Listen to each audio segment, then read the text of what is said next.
Oke, baik, saya lanjutkan lagi sesi ketiga, ini mungkin sesi terakhir ya. Ada 3 sesi, sesi pertama, kedua, ketiga. Ya, kita potong-potong sengaja ya. Kita akan bicara tipe orator. Ada 3 ya, noble self, rhetorically reflector, yang ketiga rhetorically sensitive. Yang pertama noble self. Nah, tipikal orator noble self ini adalah orang yang menganggap dirinya paling benar, mengklaim lebih hebat dari yang lain, dan sulit dikritik. Ini tipikal orator atau seorang pemimpin yang hidup di dalam sistem negara, misalnya mungkin komunis atau monarki. Ya karena memang sistem politik itu akan berdampak kepada perilaku masyarakat atau perilaku gaya pemerintahan. Apakah kemudian dalam negara demokrasi itu bisa menggunakan noble self? Ya tentu saja bisa, tergantung gaya pemerintahannya. Ya nama boleh demokrasi, tapi gaya pemerintahan otoriter bisa. Misalnya seperti Orde Baru itu kan lebih dominan noble self ya, susah dikritik ya. Ketika mengkritik itu ya dia harus berani konsekuensinya. Jangan-jangan besok hilang, tinggal nama dan sebagainya. Itu noble self. Ya tidak mudah menghadapi pemimpin yang noble self ini. Kenapa? Ya karena dia merasa paling hebat gitu. Yang lain itu dianggap kecil sehingga kemudian posisinya tidak apple to apple. Yang kedua adalah rhetorical reflector. Ini ciri khasnya tak punya pendirian yang teguh, hanya menjadi cerminan orang lain. Jadi ketika bicara itu pasti memantulkan sebuah cermin yang besar, entah itu cerminnya itu dari orang-orang terdekat kita atau orang-orang yang punya powerful ya. Misalnya dulu di zaman Orde Baru itu ada seorang menteri yang ketika mengatakan segala sesuatu depan rakyat itu atas nama Bapak Presiden, atas nama petunjuk Bapak Presiden. Ini susah juga, sementara presidennya memiliki gaya tipikal orator noble self. Ini sangat legitimate, ini sangat powerful, dan gaya bahasanya itu udah gaya bahasa yang melibatkan otoritas ya, yang melibatkan kekuasaan. Ini relative, kekuasaannya itu sebetulnya bukan pada dirinya, tapi kekuasaan itu memantul dari orang lain ya. Misal ya saya pikir banyak sih, banyak sekali, terutama mereka yang dibesarkan he or she was born a leader. Jadi dari rahimnya itu kemudian sudah kita anggap sebagai seorang pemimpin karena memang lahir dari rahim seorang pemimpin. Anaknya Bung Karno, anaknya SBY, anaknya Jokowi, ya itu kan mudah karena pasti mereka sengaja menggunakan referent power, memantulkan sebuah kekuatan besar, sehingga ketika dia bicara itu seperti ibaratnya memiliki karpet merah yang lebih mudah lah daripada orang-orang yang tidak memiliki kekuatan bicara di depan rakyat. Ya anaknya Jokowi siapa ya? Gibran itu bukan siapa-siapa. Ya dia menjadi siapa-siapa itu ya karena anaknya Jokowi kemudian tiba-tiba mencalonkan diri sebagai seorang wali kota ya.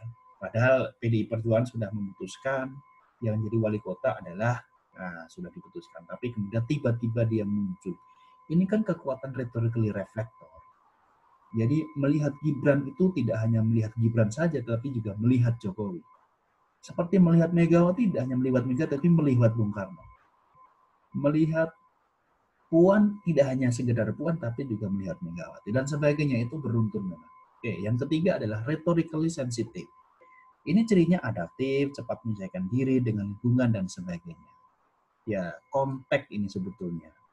Jadi tipikal retorika sensitif ini, orator seperti ini itu mudah bergaul dimanapun ia berada, mudah menyelesaikan diri. Nah ini yang dinamakan dengan politisi yang memiliki sensitivitas politik yang baik ya. Ketika ya dia bisa diterima dari berbagai macam kalangan, kelompok bawah, menengah, atas, karena dia bisa menyelesaikan. Ya, ya, ya bicaranya tidak kaku, bicaranya menyelesaikan, dia bisa mengakomodir, dia paham dari politik dan sebagainya. Ya, ini kan kalau kita bicara politik Indonesia dengan politik-politik kultur politik bangsa lain tentu berbeda kan. Indonesia itu punya drill politik. Drill politik itu sebutnya juga retorika sensitif. Jadi harus memiliki sensitivitas sosial. Ya, kadang-kali kalau dalam konteks negosiasi politik, kadang dominatif, kadang akomodatif, kadang juga kolaboratif. Jadi tidak harus kolaboratif, itu susah.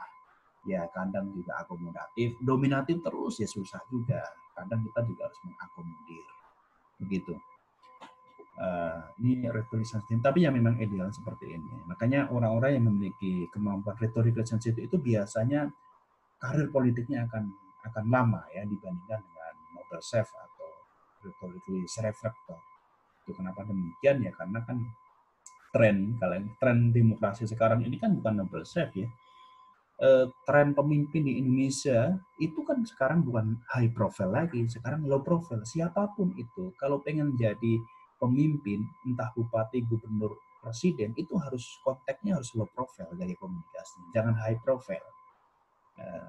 Jangan seperti pemimpin-pemimpin dulu, sekarang udah berubah. Cara pandangnya berubah, cara bicaranya berubah. Harus rhetorically sensitive, itu intinya. Kemudian tipe orasi, saya pikir saya nggak menjelaskan banyak ya. Impromptu itu ya spontanitas. Manuskrip itu menggunakan naskah, memoriter itu mengingat, extemporer itu ya menggunakan poin-poin penting kemudian dijelaskan kepada halayak. Ya, masing-masing ada kelebihan kekurangan ya.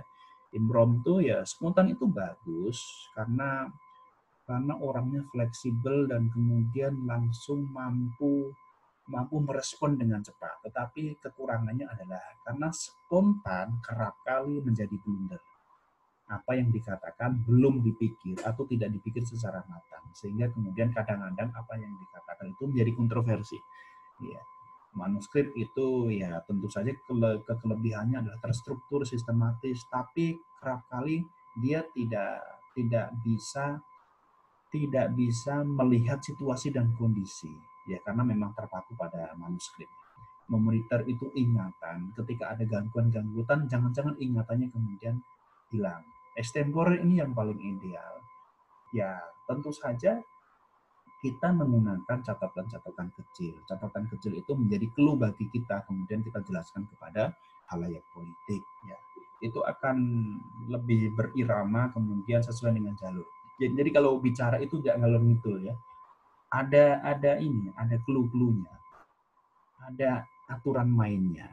Jadi bicara lompat-lompat itu kan nggak bagus ya. Bicara lompat-lompat kan nggak bagus. Tapi bicaranya lurus tapi menggunakan catatan-catatan kecil. Catatan kecil itu kemudian dijelaskan, dieksplorasi kepada halayak sehingga menjadi impresif. Oke, baik. Saya pikir demikian kuliah retorika politik ya.